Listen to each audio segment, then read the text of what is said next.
Committee of the Whole is now called to session. Senator Spodong, you have an amendment yesterday. Yes, thank you, Mr. Chairman. Mr. Chairman, I submitted an amendment to Section 22, but there was some confusion as to the wording and the language contained. So what I did is we did take a recess and we reworked it. So now I have a new amendment to, I moved to withdraw that amendment, the original one, and would like to replace it with this new amendment. Have you withdrawn your amendment yet? The first one? No, I have not the one that I Okay, introduced any yesterday. objection to the withdrawal of the first amendment by, you do object?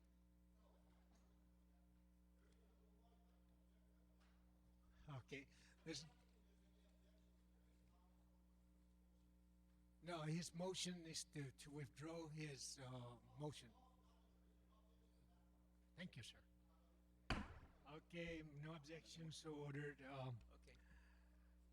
Senator Spodon, on your Yes, other amendment. thank you again, Mr. Chairman.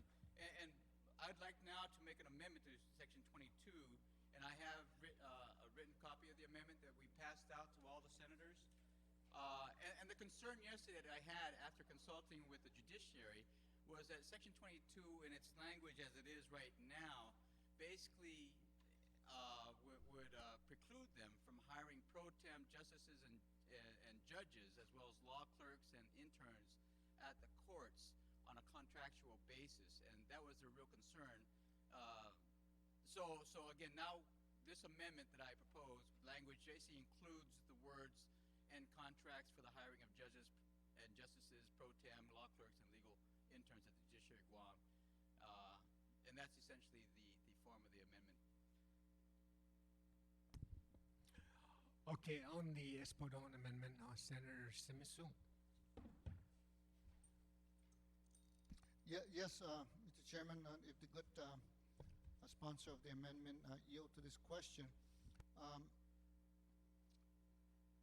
we have taken out the judiciary from the language except for positions filled in accordance with the merit systems at UOG, GCC, and Guam Public School System, Department of Law, Guam Police Department.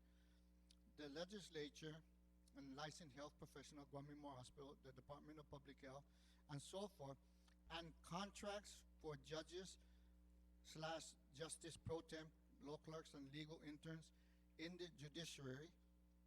Positions in the classified and unclassified shall not be filled pursuant to contractual arrangement.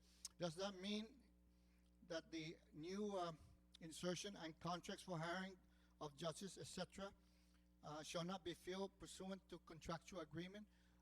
I was under the impression that that's what we want to do. We want to allow the judicial branch to be able to hire judges wherever conflicts occurs among the judges, and they need to hire judges, and justice pro tem, and of course also law clerks. But we want to do that, allow them to do it within a contractual basis. The way I'm reading it, it might not allow it. Can you maybe explain that? Position in classified and unclassified shall not be filled to a contractual agreement? Will you hear Senator Spodon? I'll yield to the question. Actually, if you read it, and with the underlying part, the new addition where it says "and contracts for the hiring and judges, justices," basically is controlled by the first word of the whole paragraph, where it says "except," or first three word, "except for positions," and if you read on "except for positions," and then you add on "and contracts for the hiring of judges." So in other words, it does allow for the hiring of judges, pro tem judges and pro tem justices and law clerks under contractual basis. Yeah, maybe that's as long as it's clear. It was not clear to me. Maybe the suggestion would be, and I'm not objecting to the intent. What I'm saying is just to maybe say period and just say that the Judiciary of Guam is hereby authorized to hire justice, justice pro tem, law clerks, and legal clerk on a contractual basis. Period. Is that a if we just take it out of the other line agency because there are now judges in any of the other, but just say that the judiciary is hereby authorized to hire, etc., pro tem, blah, blah, blah, on a contractual basis. One Why minute recess. don't we do this? Let's have a minute recess. So that Thank you very much.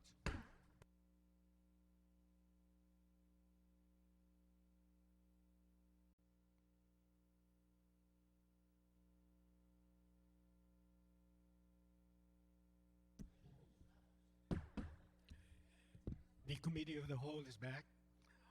Senator Simisu, you have an amendment to the Espadon amendment. Yes, thank you, Mr. Chairman. This amendment is also offered by Senator Espadon. Does everybody have a copy of the amendment? Okay, now, your time has been out. So, everybody has a copy of Senator Simisu amendment. So is there any objection to the Simisu amendment? If no objection, so ordered. Thank you. On the amendment of Senator That's the Espadon. fastest 5 minutes, man. I love you for that, Mr. Speaker.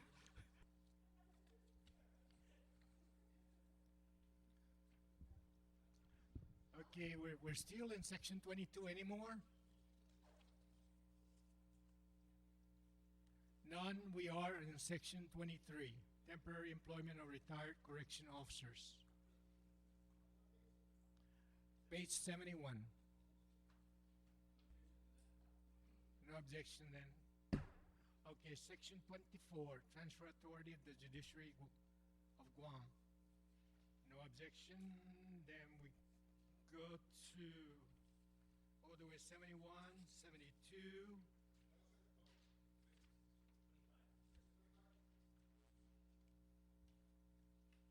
Oh, I'm sorry. Yeah, section 24, no, okay, no objection. Section 25, Senator Blas. Thank you, Mr. Chair. Mr. Chair, Section 25, just to make, to add the lines, the wording on where it says 26216 healthcare service provider, subsection A, offset against gross receipt taxes for past due MIP billings. Actually, what I like to propose is that the section to read now, a healthcare service provider, comma, except those with qualifying certificates, comma, that render services and products to recipients. So to add the line to the words, except those with qualifying certificates after a healthcare service Okay, provider. on the Blas amendment to section 24, Senator Simisu, you're recognized on the Blas amendment. Thank you. The good author would just explain. In other words, we're not according that same privilege to qualifying certificate recipients. I'll yield to that question. Yes, that's right. And how many of that are those individuals, or is that like clinics of? Obviously, there are some clinics. There may be some clinics and some other. So it's part. Okay, thank you. Okay, on the Blas amendment. Okay, without objection, so ordered. Okay, section 24 is now no, section 25 is amended. Okay, by Senator Blas, Senator Pangilinan. Any more? Thank you very much, Mr. Speaker. Mr. Speaker, I have a couple of questions, I guess, in just the application of this and what they mean. On page 72, number 3, it says, any unused offset against total gross receipts tax owed for any given month not used in the current tax period may be carried over into subsequent tax periods until such offset is exhausted.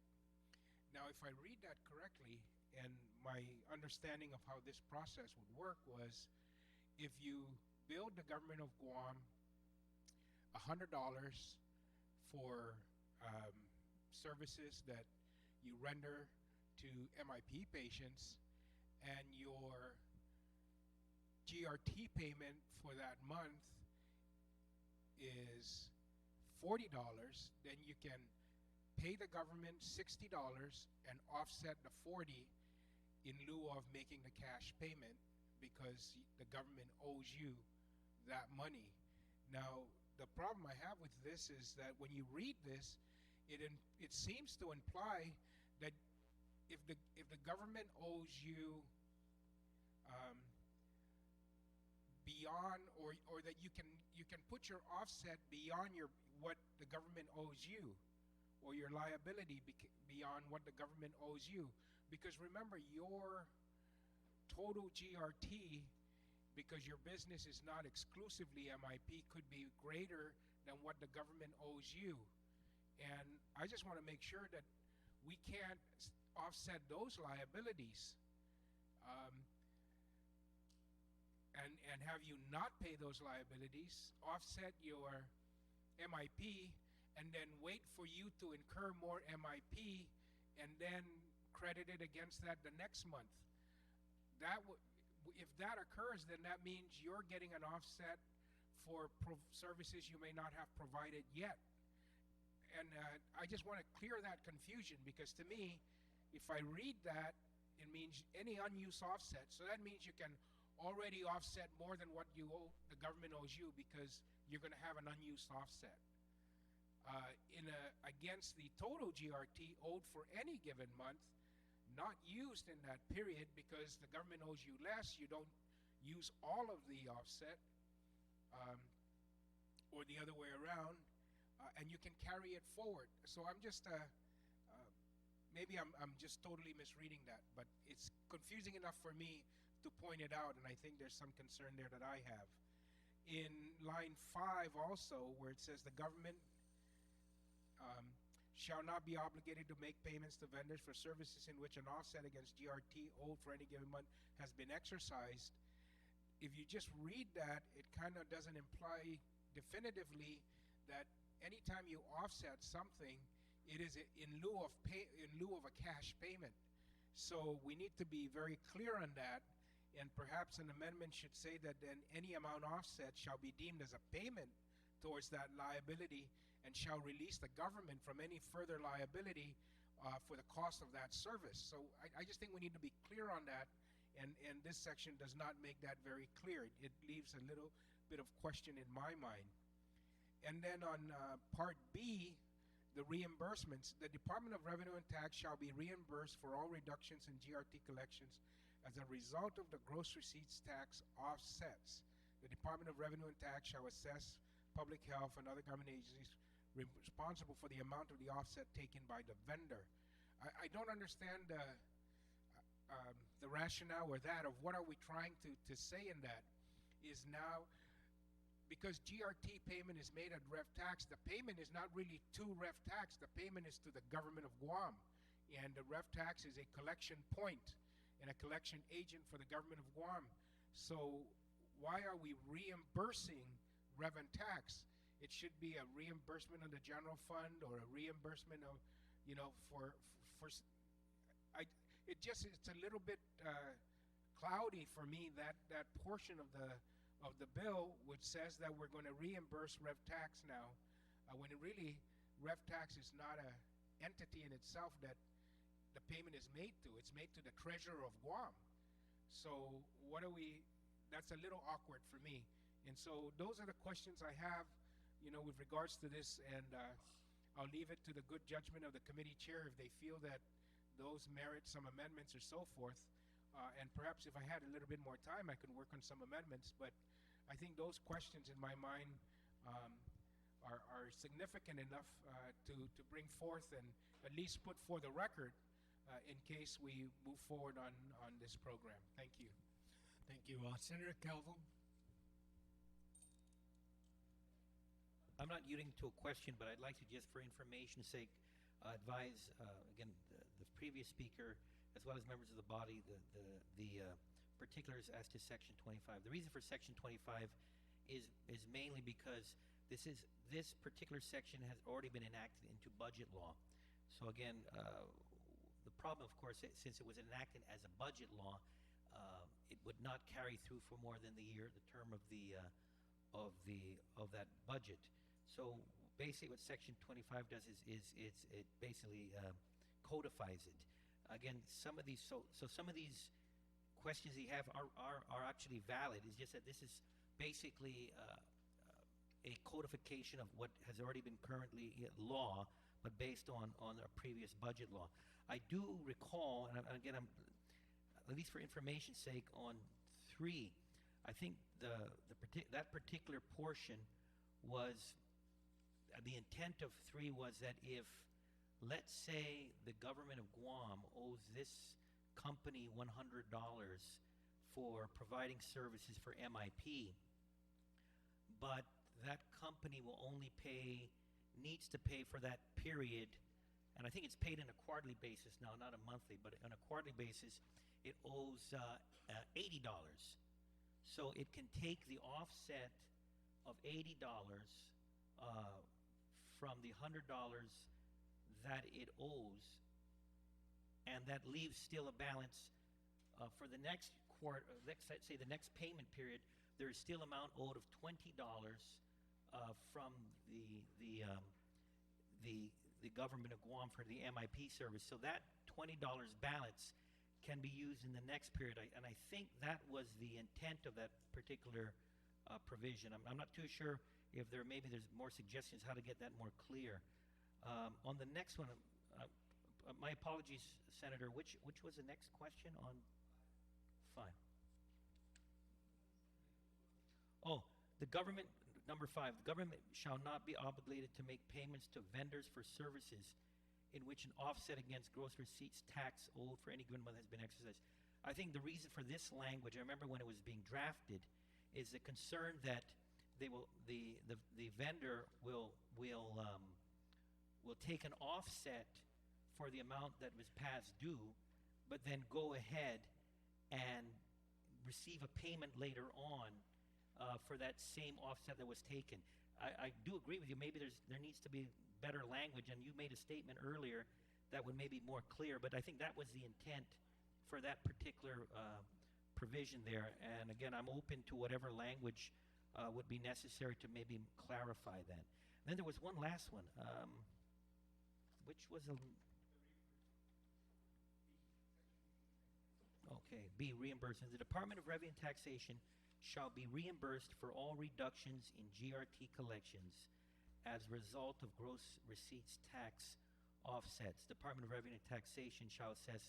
Oh, the rationale behind this one was, and again, I'm not too sure, maybe we could be more clear whether that was the right rationale, but obviously there's appropriations made to MIP in any given year, and if there's an appropriation to MIP for $20 million, if $2 million, if the revenue tax has, for what, let's say in any given year, had to get an offset of $2 million for vendors because of non-payment of MIP, then that appropriation could be, I guess, would balanced out.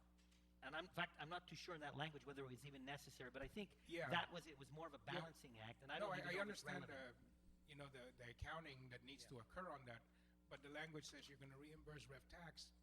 Rev tax, does not need to be reimbursed because it's the Treasury of Guam, and it's the appropriation, that is offset against that, in which you're not receiving. Let's say that we offset, like you said, $2 million. We don't know where that $2 million offset is going to be. It's all going to be at public health, because the appropriation then to public health for MIP payments would be reduced by $2 million. So it's the accounting is done is offset over at the appropriation for MIP, because that's what would have been used to pay the MIP payments, and not a rev tax appropriation or so forth. So that may need some language change, and again, I don't know whether we should take a few minutes. Let's take a recess to fix it up.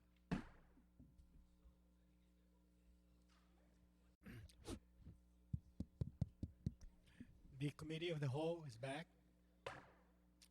Senator Calvo? Yeah, Mr. We Chair. are on Section 25. Yes, Mr. Chair. again, the issue brought up by the previous speaker in regards to clarification on language, I have an amendment, and it's been presented to the body. This is amend Section B of Section 26216 of Article 2 of Chapter 26 of 11 GC as added by Section 25 of Chapter 6 to read. And then we have the language there that, again, in discussions with the senator, would at least build more clarity as to the reimbursements, and with that reimbursements ensuring that there would be the correct, at least, book entry. And so I offer the following amendment. Okay, everybody has a copy of the amendment. Any objection? No objection. So ordered. Any more comments on Section 25? If none, we're on Section 26.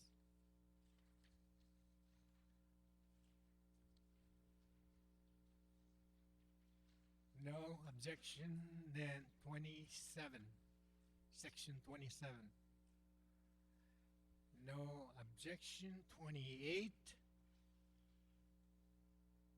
No objection. 29. No objection. 30. Senator Spodon. Thank you, Mr. Chairman. On Section 29, Mr. Chairman, I'd like to amend Section 29. It's being handed out right now, so if you just give us 30 seconds, not even a minute, to just pass this all out. And in essence, it basically makes a correction, typographical correction on fiscal year 2007. It says on 29, it should be it should be 2007 appropriations. Okay, on the amendment of Spodon. Yes, and then it also adds, basically this section, the amendment is to clarify and make it very explicit on the funding and priorities from the disbursement of the Tourist Attraction Fund. And as it's written now, the priority is debt service for the 1997 infrastructure bond improvement. That stays in place. And then the typographical correction on the second priority, which would be it should be fiscal year 2008 appropriations to the Guam Visitors Bureau. And then it adds a new third priority to all fiscal year 2008 appropriations. Okay, any objection to the Spodon amendment? Without objection, so ordered. We are on Section 29, audit supplementary information. Yes, Section 30. Yes. Any objection to that? Section 31. Senator Ben Pangilinan, Section 31. Thank you very much, Mr. Speaker. Mr. Speaker, I just want to be also clear on this, that this annuity, much like the appropriation from the general fund, shall be paid out in a single payment and no later than November 30 of 2008. So on this section, I would like to just make that amendment after, and just add a line that payment shall be paid in a single payment to the retiree, or to the, and shall be paid no later than November 30, 2008. Where do you want to put that then? Right at the end. Say that again. Payment. Yeah, payment shall be in a single payment, and paid no later than November 30, 2008. Is that the same amendment that was placed in that other appropriation? Did you get that?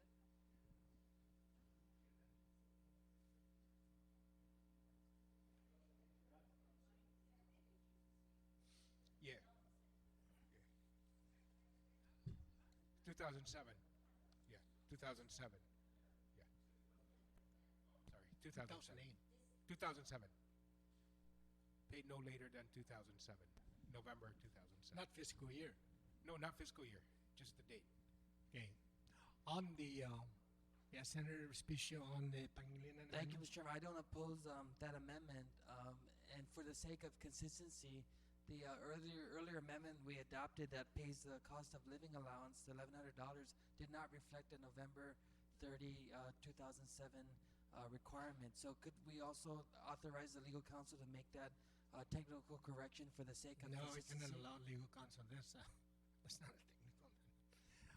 It is otherwise make the amendment. these recipients will get this COLA by November 30th. Just make then the rest amendment and then I'll accept the amendment. on the same section? Yeah. Okay. So would it be an amendment to the amendment, or would dispose of the Speaker Pangilinan Make amendment? it an amendment to the amendment. So I guess the amendment will be then, amendment to the amendment will be that all COLA payments for fiscal year 2008 shall be paid lump sum and shall be paid by November 30th, 2007. Correct? Okay, well, yeah, correct. Just, is there any objection to that? No objection? Thank Okay, you. just Yeah. a second now, and we'll check with the clerk. Recess for a second.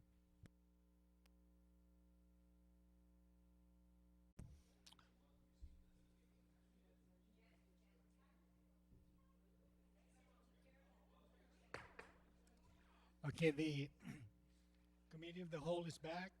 Senator Ray Tenorio, you're recognized. Are you still going to be on section 31? Yes, Mr. Chairman. I have an amendment I'm writing up at this time, which is consistent with what I've worked out with my colleagues, and it should be disseminated in a couple minutes. Would you allow me another minute or two to finalize the amendment? Yeah, this is the same amendment which has not been finalized yet from Senator Pangilinan.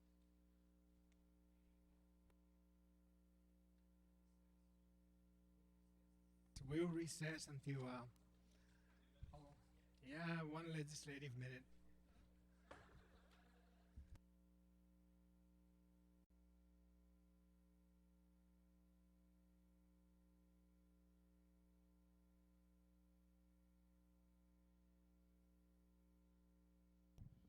Mr. Chairman, did we dispose of my amendment? Can I clarify that? Because my amendment is, Wait, can you come wait, back to me? wait. Okay, the Committee of the Whole is back. Your amendment, Senator Ray Tenorio, can you clarify? Yeah, just strike the preceding language on page, etc. That line was supposed to be struck, and this amendment will amend the amendment by the gentleman from Mingilao on all COLA payments shall be made in a single payment which should be made to annuitants no later than November 30, 2007, unless the annuitant opts in writing for bi-monthly payments to the annuitant, which payment shall begin October 2007.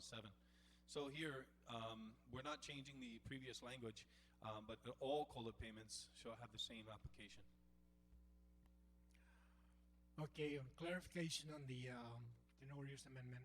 You strike out on page 51, chapter 5, part 2, replace section 5B to read. That's deleted, right?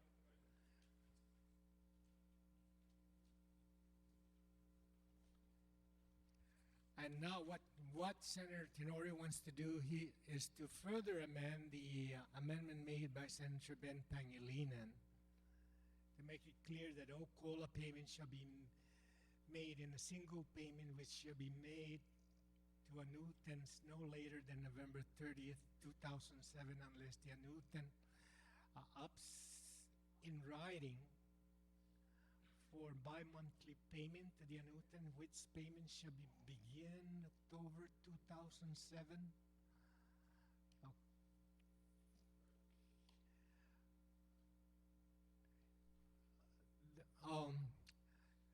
There seems to be a problem here because if you do that, you're only talking about the autonomous agencies, and yes. So can we take a legislative recess?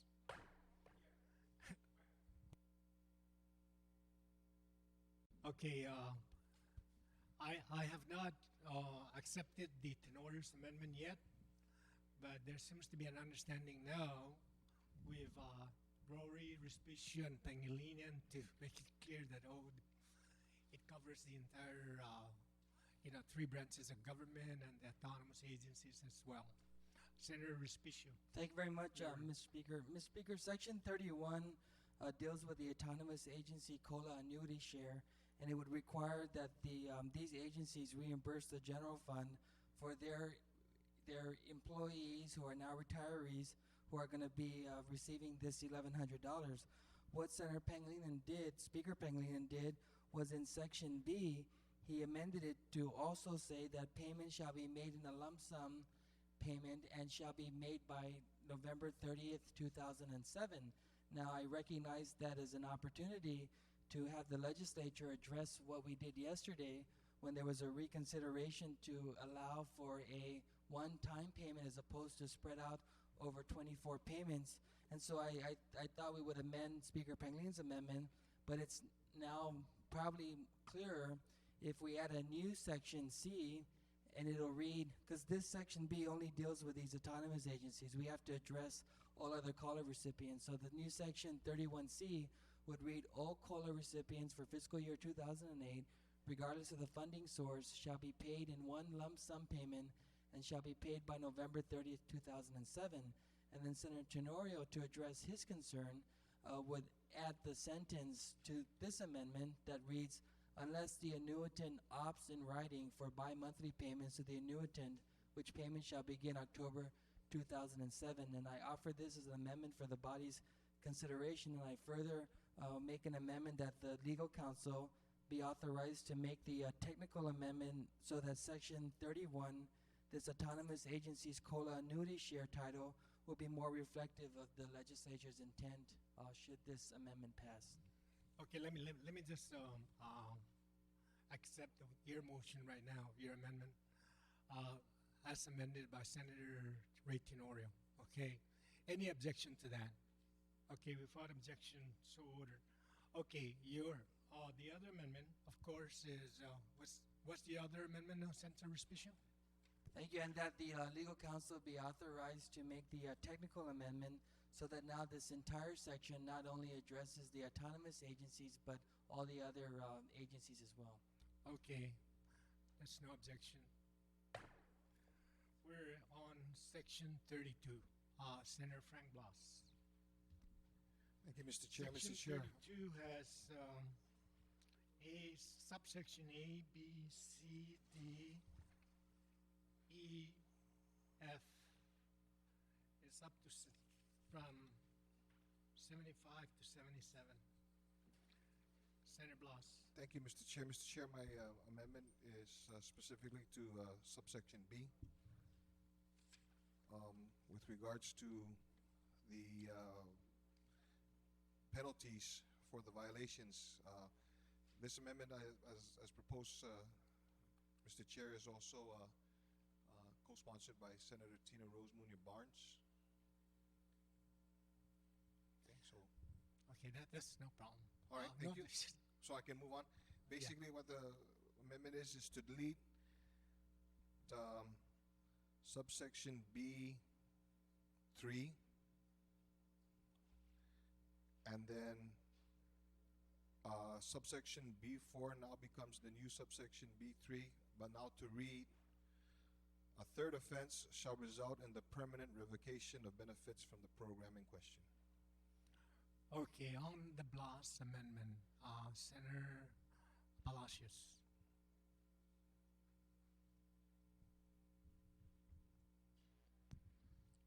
Thank you, Mr. Chairman.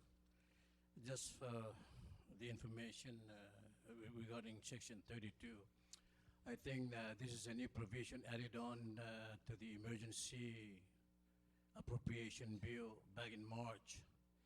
And this mirror exactly the penalty for misuse of food stamps. But there's no parallel penalty for misuse of welfare funds. And with the issuance of Quest card, of course, people can swipe that and get cash now and then still turn around and buy tobacco product and beer. But of course, that's a chance they have to take. And the reason why it's laid out like this is actually, again, the recommendation of the Department of Public Health and Social Services.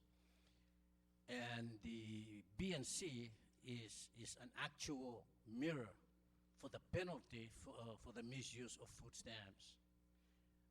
I am not objecting to the amendment or anything. It is just that if you do that, then it would not parallel exactly the penalty for which is existing right now for the abuse on food stamps. That's the information that I like to share. And if you look at the misuse of the food stamp, it has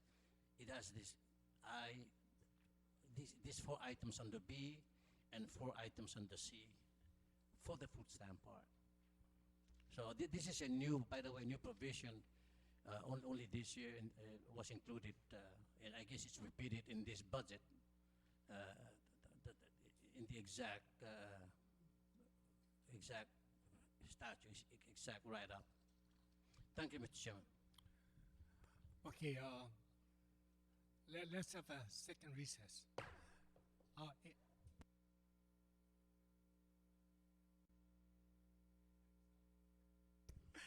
Okay, on the Bloss amendment, no objection. Any other comment on section 32? Without any more comments, section 33, executive branch travel restriction.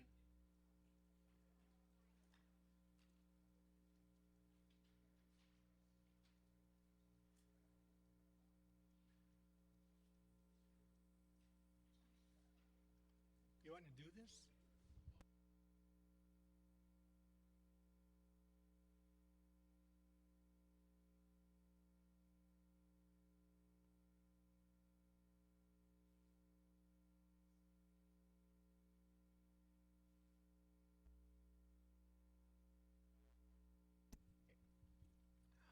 Okay, section 33, no comment. Okay, section 34. Okay, no comment. Section 35. Section 36, review of business privilege tax exemption.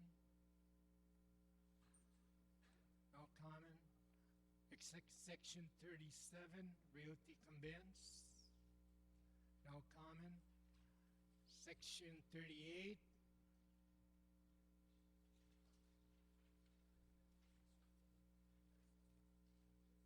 Comment. Okay. Section 39.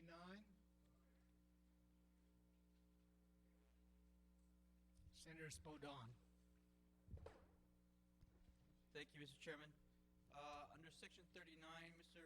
Chairman, 39 is limited term appointment moratorium.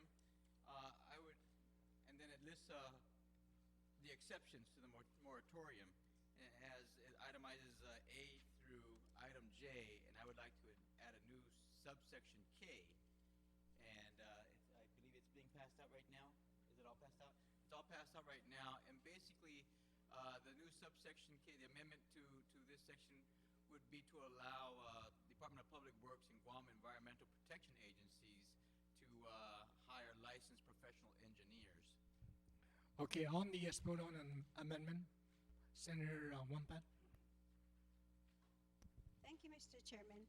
Mr. Chairman, I remember years, of course, in which we've specifically done this, even times are really short, and monies are really short, and that these are primarily critical positions. So, like, for example, of course, in education, we need certified teachers, doctors, nurses, things of that nature. And my question is just to make sure that when we talk about licensed professional engineers, what exactly are we talking about? Are there different types? Is this going to open a whole slew of engineers, or is it only one specific profession that we're looking at? We just don't want to have the floodgates open throughout the government. Otherwise, there's really going to be no need even for this particular section. Senator Wampat, do you want? Okay, Senator Spodon, you want to yield? Yes, I'll yield to that question. The reason why is because both at the Department of Public Works and the Guam Environmental Protection Agency, we've seen that a lot of the engineers, first of all, from Public Works, are no longer there, and they're having a hard time recruiting. In fact, one of the problems that we can't release a lot of that federal highway funds is because of the lack of engineers. Over at EPA, and so they're down, I believe, to 2 professional engineers in the highway section, and they need to bring on to oversee some of these projects just so we can release some of these funds to hire. Now, this is, if you take a look at the very beginning of the section, this is limited to just the year 2008, fiscal year 2008. This is not in perpetuity. This is basically allow them to hire for the fiscal year 2008. Right, and there'd be temporary positions. And then EPA, the same thing. What we're seeing is because of the buildup that's coming up, we're seeing a lot of the environmental engineers being enticed away from government service and now are in private service. And again, they too are short of engineers over there. And again, we need to allow them to go on with their mission in terms of protecting our environment. And again, they're lacking engineers. So this basically allows them the opportunity to fill those slots at a temporary basis.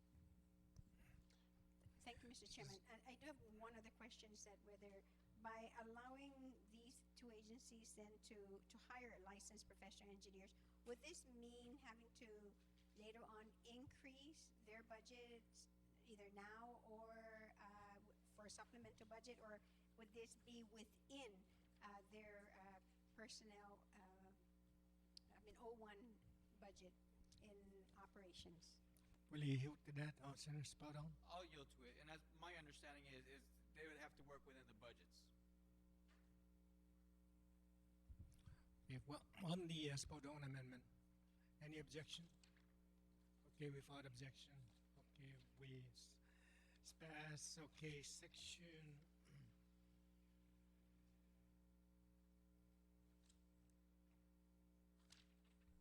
39. No. 80? Okay, 39. Okay, section 40. Senator Palacios. Thank you, Mr. Chairman. Mr. Chairman, this is to place a moratorium for the issuance of stipends of boards and commissions, and I would like to offer a simple amendment, which is actually an insertion on line 13 after the word Service Commission, the Guam Parole Board.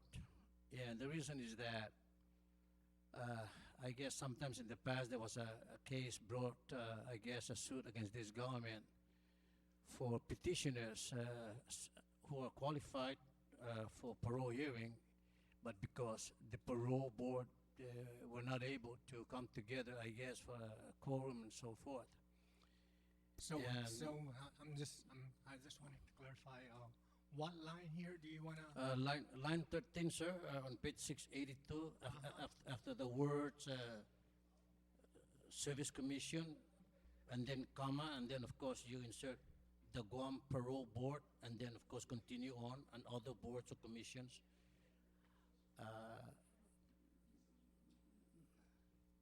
I think when these prisoners are in there and part of their sentencing is that they are entitled to at least a hearing, that they must be afforded the opportunity. And I don't know what I guess burden would it place on the board members. Of course, a stipend is for the meeting, but at least there's a recognition of the importance when they meet.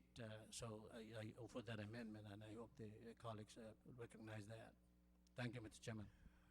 Okay, on the Palacios amendment, on line 13, right after it says the Civil Service Commission, comma, Guam Parole Board, and other boards and commission, blah, blah, blah. On that motion, Senator Simpson? Okay, Senator Judy Wampat. Thank you, Mr. Chairman. Mr. Chairman, my understanding then is that the way we're looking at this, it'll be civil service and now the Guam Parole Board, and basically any board that is being funded by federal dollars can actually be entitled to a stipend. Is my understanding of that correct then, Mr. Chairman?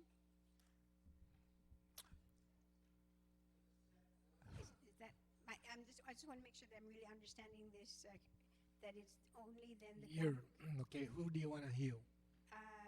I guess the author of the Senator Pelosi, would you yield to Senator Wampet's question? Yes, that's what it means. It's of course the beginning of that on line 9. It says excepting boards and commissions, which is any other thing, and then on the last sentence of that paragraph says the Civil Service Commission. Then I offer an amendment to include the Guam Parole Board and all other boards created by federal mandate and who's funded by federal mandates would continue to receive the stipend. So the only two local entities I think that would continue to receive stipends would be the Civil Service Commission and the Guam Parole Board, which is created, I guess, by executive appointment, because on the at the beginning of this section, there's already compensation for stipend for the elected boards, like the CCU. So that I'm only suggesting that we include the parole board so that there's no excuse why really prisoners cannot be heard when their time comes out for hearing. Thank you, Senator Palacios. Senator Wampet?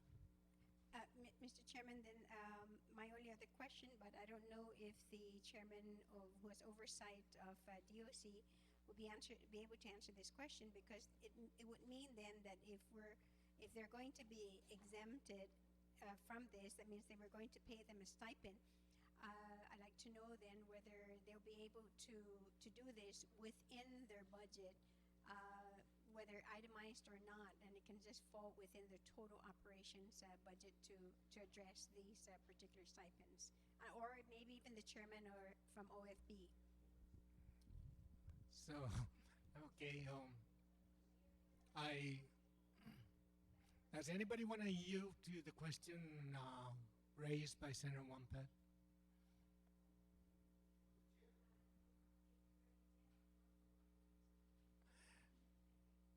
Okay, why don't we have a second recess?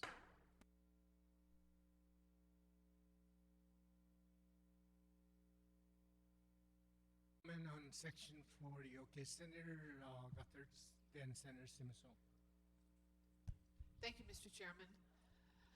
My concern about this section is it creates disparity among members who volunteer as board and commission participants. I know how hard it is for a governor to find individuals to consider appointment to these boards and commissions, and even to find people to get elected to these boards and commissions. And for the last few years, this legislature has removed the stipend from most boards and commissions. And I'm just wondering if it's fair to allow elected commissions to receive compensation and a few boards like the Parole Board and maybe the Civil Service Commission, but not the other boards. I mean, you have the Health Planning Board, that's important. You have the Library Board. You have the EPA Board, Mental Health. Doesn't this create a disparity? We're treating people differently who are volunteering and helping the community. These stipends are very small, Mr. Chairman. Usually they're used simply to reimburse the members for their gasoline and so forth. So I'd like to ask my colleagues, I'd like to move to strike section 40 from the bill. That's my motion, Mr. Chairman.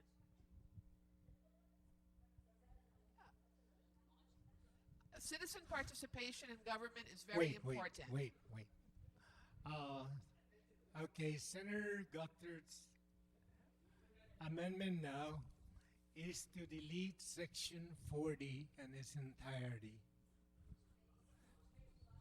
To avoid disparate treatment among board members. Okay, no, this is just an amendment. It's a motion to delete.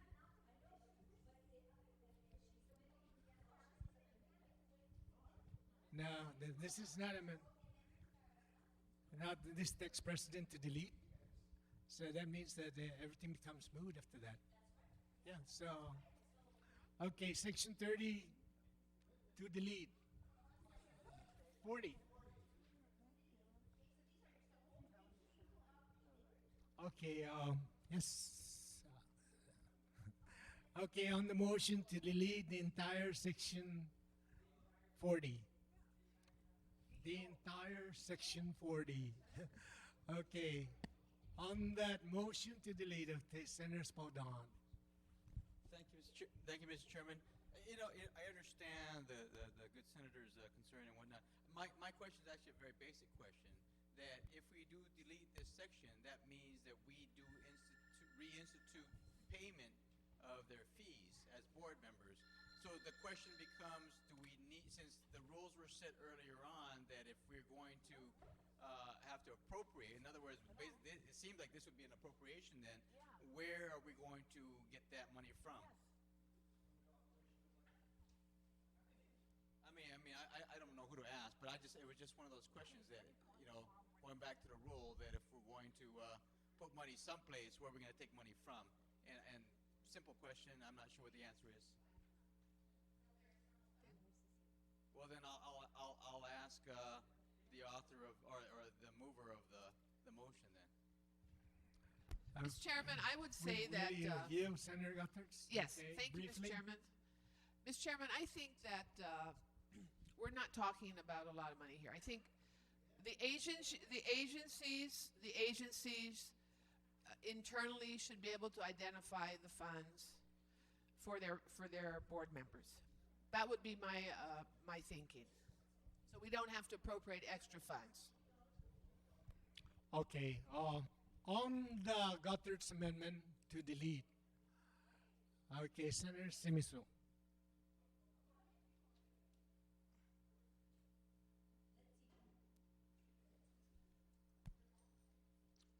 Mr. Chairman, I think really what the issue and the point is that we can't have two classes of citizen volunteers, those that we pay and those that we don't pay. Most of the citizen volunteers in boards and commissions that I have been aware of have, voluntarily, gave up their stipend. Maybe with the few, I'm not sure how it is with the elected boards, because I think their compensation is set differently at a higher rate. I know the rationale, as far as I've been in government, was the $50 was a nominal fee just to take care of some of the expenses that is incurred as a result of these citizens, and it encouraged a greater participation of our citizenry, and should not be only left to the selected few who have the wherewithal to be able to control some of these policy boards, because they have the financial strength to say, I'm a citizen volunteer, but yet it is a very, very important boards and commission. So we also have people who want to continue to do that, but don't have the financial wherewithal, especially with the increases in transportation. If you really look at it, the increase in transportation would probably outprice citizen participation in the people at the grassroots level. So I want to maybe take the converse of my good colleague, that if anybody is going to be paid, then it should apply. We should not set a law that cuts out people who are not in the autonomous agencies, the money-making agencies, so that, because I do know that some autonomous agency boards are really doing it out of their belief in citizen participation, and they give it up. But that's not true for everybody. So why should we set up legislation to say, let's say, for example, the Mental Health Advisory Council? No, don't give them money. You can't do it by law.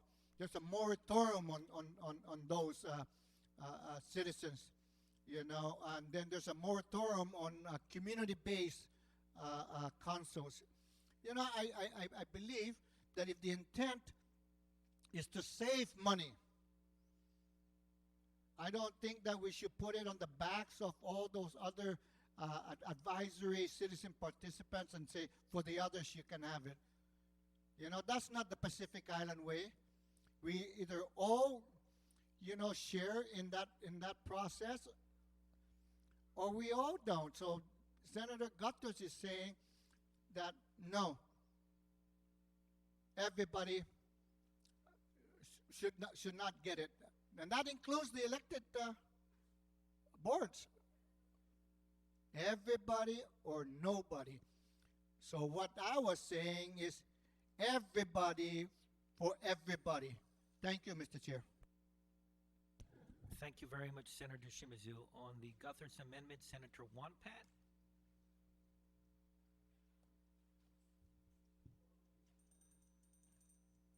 Thank you, Mr. Chairman.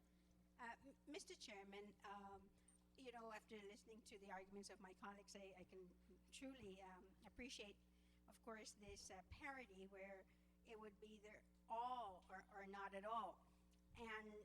But because the way this is written, and of course the amendment to delete takes precedence over any other amendment, I'd just like to basically speak in the sense only that I just don't like the way it is written, and I think what I could provide later on, but the only way to do it, of course, is just to defeat this. But what I would like to say instead is that any compensation or stipend that these board members are entitled to by law or by the rule of their board or commission, that they would be paid. But however, rather than go through the argument again of whether additional funding would have to be appropriated or coming back again for a supplemental budget, that to say instead and put in a language that there will be administrative supports and that the monies will come within their budget operations. But of course that can't go, because I know we need to.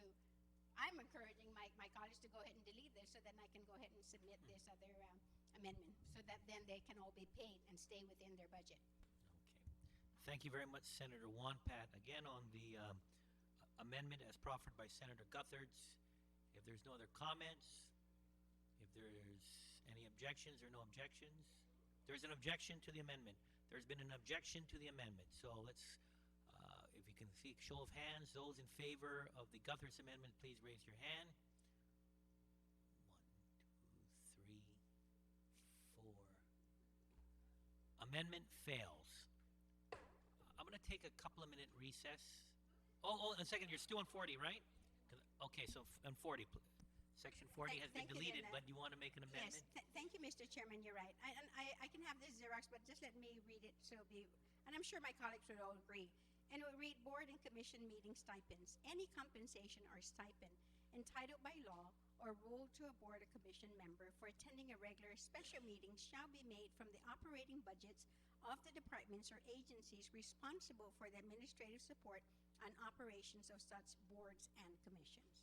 So then, this would, replace 40, and it will replace 40, and then and they would all be paid. The board and commission members will all be paid. I understand and it'll be within their budget. It's fairly lengthy, so I'm going to call for a minute recess to get it passed out.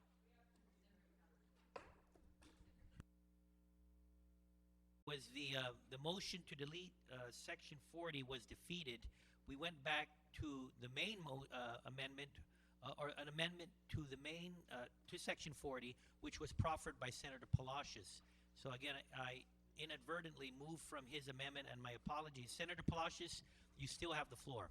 Mr. Chairman, I hereby then withdraw my amendment to include the parole board in lieu of a better amendment to be offered by a Democratic colleague. Okay, and if there's no objection, okay. So now, Senator Wampat, we go to your amendment. Has it been passed out? Yes, yes, Mr. Chairman. Oh. And I just want to say that this is an amendment that's being proffered by Judy to the second degree. Judy.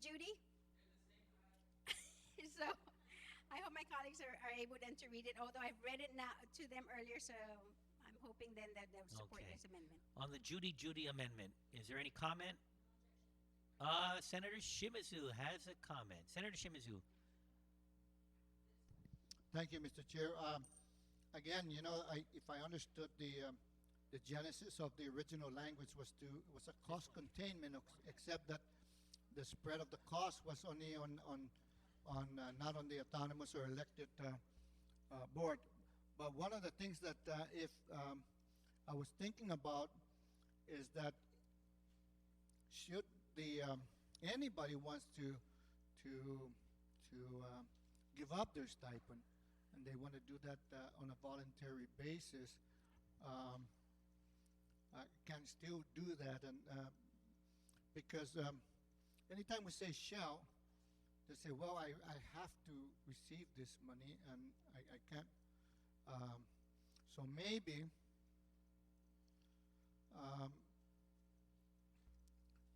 maybe I can change, if I can just make a slight amendment, just one word, changing shall to may. What, line 3? Yes, on line 3. After special, Then it or goes meeting, after meeting. Meeting may be paid from the operating budgets of the department. Okay. On the amendment to the amendment, Senator Wampat, on the amendment to replace shall with may after special meeting, line 3. It gives the opportunity of people to be able to say, I want to waive my, and that it won't have to be a shall, and that he has to do that. Okay, Senator Wampat and then Senator Espinosa. Senator Wampat on the amendment to the amendment. Thank you, Mr. Chairman. Mr. Chairman, yes, I've actually, when we sat in some of the confirmation hearings for some of the members, I know that many of them said that it's like a labor of love, basically, on their part, for doing this. And because they know that the dollar amount basically is just, it's so nominal. And this would actually give them an option to say, yes, I want it, or no, I would not want to receive the stipend. So I get that would open it up for them, allow them to do that. Because otherwise, when you say shall, you're right, they shall, cut the checks and give it to them, and then what, you see. So I think that this should help. So I do support your amendment. Okay, thank you very much, Senator Wampat. Senator Espaldon on the amendment to the amendment.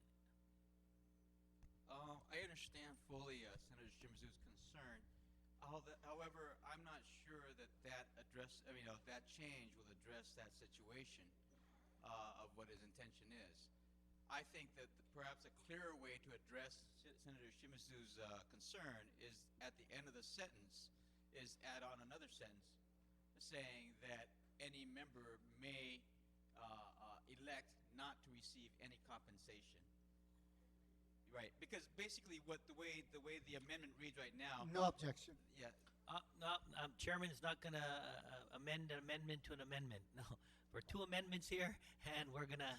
Okay. So Okay. I understand, but Okay. we will not go an amendment to amendment to an Well, my amendment. concern was that then if you insert meeting may be made from operating budgets, I'm afraid that also can be interpreted to say that maybe that stipend may or may not be paid from operating budgets, right? In other Sure, words, I think that's where we're I understand. this one. We do have another speaker on the amendment to the amendment, and I don't know whether the speaker to the amendment, the next speaker, has the same issue.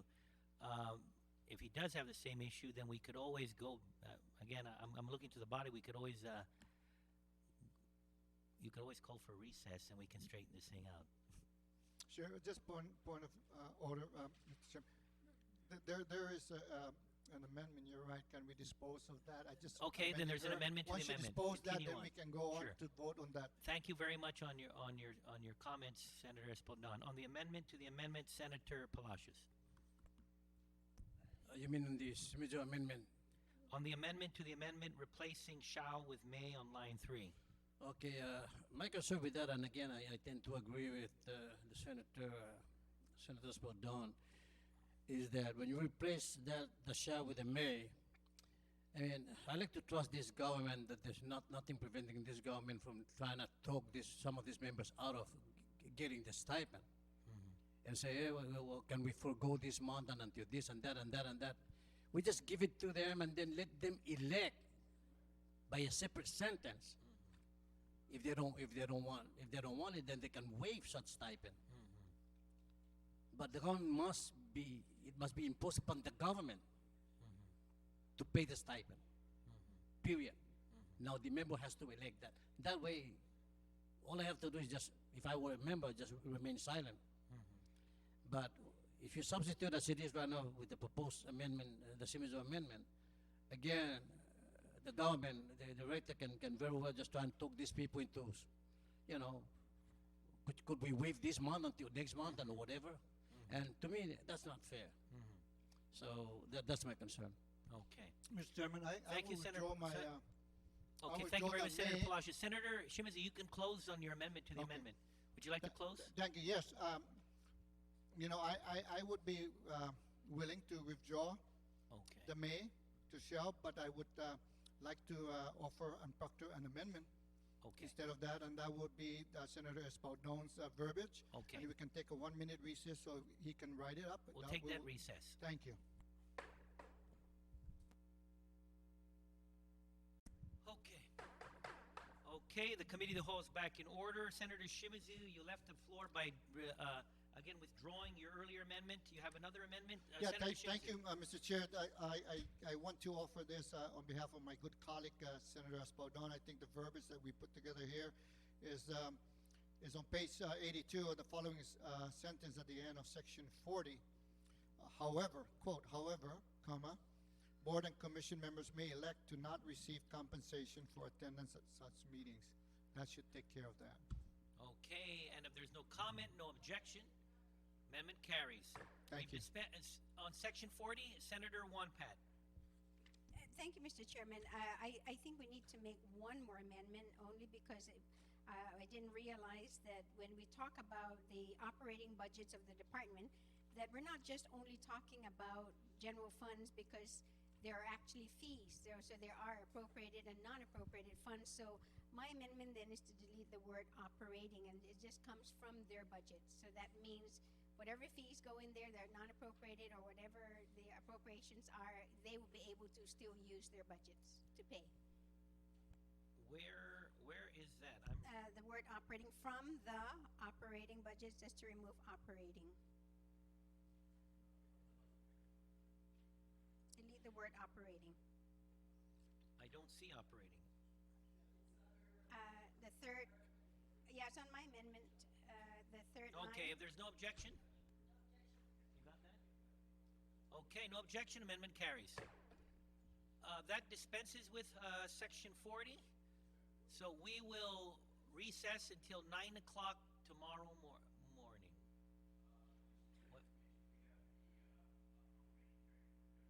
What? We will oh my goodness. We're going to take a few minute recess. Let's talk this over.